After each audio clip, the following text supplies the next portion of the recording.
নমস্কার। ডব্লিউবিসিএস পরীক্ষার প্রস্তুতিতে বৈদিক সভ্যতা কিন্তু একটা দারুণ গুরুত্বপূর্ণ টপিক।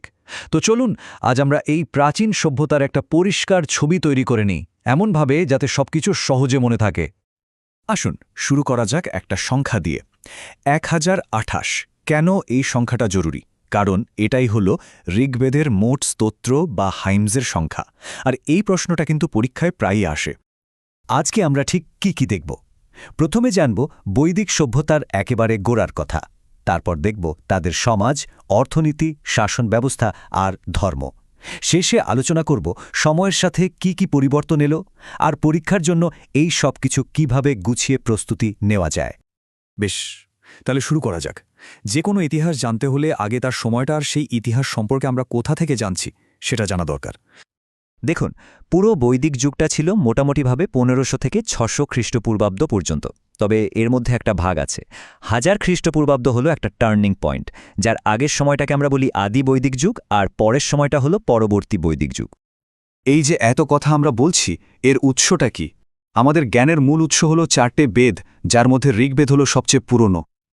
আচ্ছা, এই আদি বৈদিক যুগের মানুষেরা ঠিক কোথায় থাকত? তাদের মূল বাসস্থান ছিল সপ্তসিন্ধু অঞ্চল, মানে সিন্ধু নদ আর তার প্রধান উপনদীগুলোর আশপাশের এলাকা। এবার আসা যাক সমাজ আর অর্থনীতির কথায়, মানে তাদের রোজকার জীবনটা ঠিক কেমন ছিল, তারা কি করত, কিভাবে তাদের সমাজ চলত। চলুন দেখে নিই। বৈদিক সমাজের একটা খুব পরিচিত কনসেপ্ট হল চতুর্বর্ণ প্রথা। মনে রাখতে হবে, এর প্রথম উল্লেখ পাওয়া যায় ঋগ্বেদের পুরুষ সূক্তে।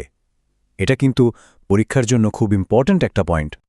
তাদের অর্থনীতির মূল ভিত্তি কিন্তু ছিল পশুপালন। কৃষিকাজ থাকলেও তার গুরুত্ব ছিল কম। সবচেয়ে মূল্যবান সম্পদ কি ছিল জানেন? গরু। গরুই ছিল তাদের ধন সম্পদের মাপকাঠি। আরেকটা খুব গুরুত্বপূর্ণ বিষয় হল সমাজে নারীদের অবস্থান। আদি বৈদিক যুগে কিন্তু নারীদের বেশ সম্মানজনক স্থান ছিল, কিন্তু সময়ের সাথে সাথে পরবর্তী বৈদিক যুগে সেই অবস্থার অবনতি ঘটে।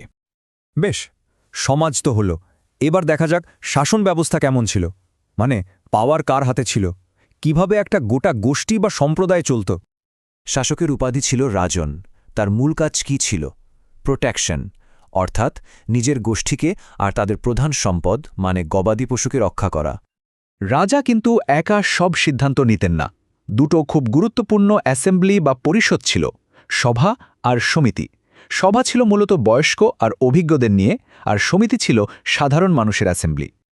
এবার একটু তাদের ধর্ম আর জ্ঞান চর্চার দিকে নজর দেওয়া যাক। তাদের বিশ্বাস কেমন ছিল? তারা প্রকৃতিকে কিভাবে দেখত, আর জ্ঞান এক প্রজন্ম থেকে অন্য প্রজন্মে যেতই বা কিভাবে? ওদের ধর্ম ছিল মূলত প্রকৃতির উপাসনা করা। বিভিন্ন প্রাকৃতিক শক্তিকে তারা দেবতা হিসাবে পুজো করত।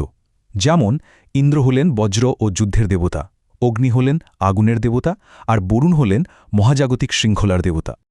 একটা ইন্টারেস্টিং ব্যাপার হলো, এই সময়ে কিন্তু কোনো লেখার বা লিপির ব্যবহার ছিল না। তাহলে এত জ্ঞান, এত শ্লোক কিভাবে মনে রাখা হতো? পুরোটাই মুখে মুখে শুনে শুনে মনে রাখার মাধ্যমে। একেই আমরা বলি ওরাল ট্র্যাডিশন বা শ্রুতি। আর এই শিক্ষার ব্যবস্থাটাই ছিল গুরুকুল সিস্টেম, যেখানে ছাত্ররা গুরুর কাছে তার বাড়িতে থেকেই পড়াশোনা করত, জ্ঞান অর্জন করত।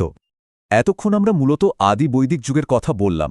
এবার আসবে একটা বড় পরিবর্তনে। 1000 খ্রিস্টপূর্বাব্দের পর থেকে পরিস্থিতি কিভাবে বদলাতে শুরু করল সেটাই এখন দেখব। প্রথম যে বড় পরিবর্তনটা এলো সেটা হলো অর্থনীতিতে। পশুপালনের জায়গাটা আস্তে আস্তে কৃষি নিতে শুরু করল, আর কৃষি হয়ে উঠল প্রধান অর্থনৈতিক কাজ। দ্বিতীয় পরিবর্তনটা হল সামাজিক। যে বর্ণপ্রথা আগে কাজের ওপর ভিত্তি করেছিল, নমনীয় ছিল, সেটা এখন জন্মসূত্রে আর খুব কঠোর হয়ে গেল। আর 3 নম্বর পরিবর্তনটা হল ধর্মে। সাধারণ প্রকৃতির উপাসনার বদলে চলে এলো খুব জটিল যজ্ঞ আর নানা রকম আচার অনুষ্ঠান। এই সময়েই ব্রাহ্মণ আর উপনিষদের মতো গ্রন্থগুলো লেখা হয়। এই যে এত তথ্য, এত পরিবর্তন, আদি যুগ থেকে পরবর্তী যুগে রূপান্তর, এগুলো সব পরীক্ষার জন্য গুছিয়ে মনে রাখাটা কিন্তু বেশ কঠিন, তাই না? আর ঠিক এখানেই একটা স্ট্রাকচার্ড বা গোছানো প্রস্তুতির গুরুত্ব চলে আসে। এটাই কিন্তু সাফল্যের আসল চাবিকাঠি। কেন এটা জরুরি? কারণ একটা ভালো কোর্স এই সব ছড়ানো ছিটানো তথ্যকে একটা গল্পের মতো করে সাজিয়ে দেয়। কোনটা বেশি গুরুত্বপূর্ণ, কোনটা কিভাবে মনে রাখতে হবে, সেই সব দেখিয়ে দেয়। এতে প্রস্তুতিটা অনেক সহজ হয়ে যায় আর কনফিডেন্সও বাড়ে। যদি এই রকম একটা সম্পূর্ণ আর গোছানো প্রস্তুতির প্রয়োজন হয় তাহলে redschool.in এর WBCS 2026 অনলাইন কোর্সটা দেখতে পারেন। এখানে প্রতিটি বিষয়কে পরীক্ষার কথা মাথায় রেখেই তৈরি করা হয়েছে। দেখুন, একটা প্রাচীন সভ্যতার ব্লুপ্রিন্ট তো আমরা দেখলাম। এখন প্রশ্ন হলো, আপনার সাফল্যের ব্লুপ্রিন্টটা কি? ইতিহাস বোঝাটা প্রথম ধাপ, কিন্তু আসল কাজ হলো নিজের লক্ষ্যের জন্য একটা সঠিক পথ তৈরি করা।